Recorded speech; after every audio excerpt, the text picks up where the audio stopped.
যখন মধ্যপ্রাচ্যে উত্তেজনা ক্রমশ তীব্র থেকে তীব্রতর হচ্ছে, ঠিক তখন যদি যুক্তরাষ্ট্রে উত্তর কোরিয়ার মিসাইল পড়ে অগ্নিকাণ্ড ঘটে, তবে ট্রাম্পের মস্তিষ্ক ঠান্ডা করবে কে? কেননা সারা বিশ্ব কিম জং এর মেজাজ সম্পর্কে অবগত। তাছাড়া উত্তর কোরিয়ার পারমাণবিক ক্ষমতা সম্পর্কেও কারো অজানা নয়। তবে এখন এসব কথা কেন বলছি?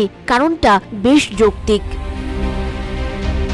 এরই মাঝে ইরানের ওপর সাম্প্রতিক ইসরায়েলি হামলার তীব্র প্রতিবাদ জানিয়েছে উত্তর কোরিয়া। বৃহস্পতিবার দেশটির রাষ্ট্রীয় সংবাদ মাধ্যম KCNA-তে প্রকাশিত এক বিবৃতিতে এ বিষয়ে মন্তব্য করা হয়, যা নিয়ে আন্তর্জাতিক মহলে রীতিমতো তোলপাড় শুরু হয়ে গেছে।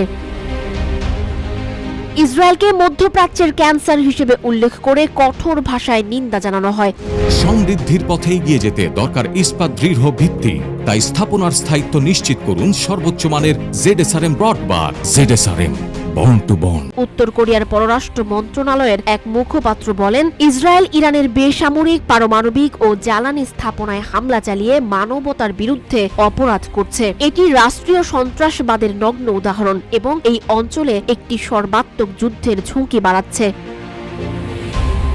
বিবৃতিতে স্পষ্টভাবে যুক্তরাষ্ট্র ও ইউরোপীয় দেশগুলোকে এই সংঘাতে হস্তক্ষেপ না করার হুঁশিয়ারিও দিয়েছে। মন্ত্রণালয় আরও জানায়, যুক্তরাষ্ট্র এবং পশ্চিমা শক্তিগুলোর সমর্থন ছাড়া ইসরায়েল কিছুই নয়। তারা বৈশ্বিক শান্তি ও নিরাপত্তা ধ্বংসের মূল হোতা। আন্তর্জাতিক সম্প্রদায় এখন এই শক্তিগুলোর আচরণ নিবিড়ভাবে পর্যবেক্ষণ করছে।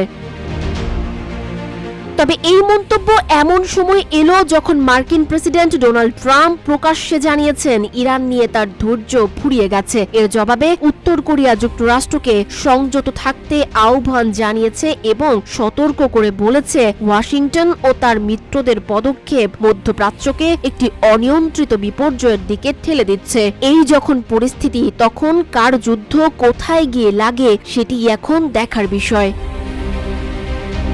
সানজিদা আফরিন, সোনিয়া, রূপালী, বাংলাদেশ।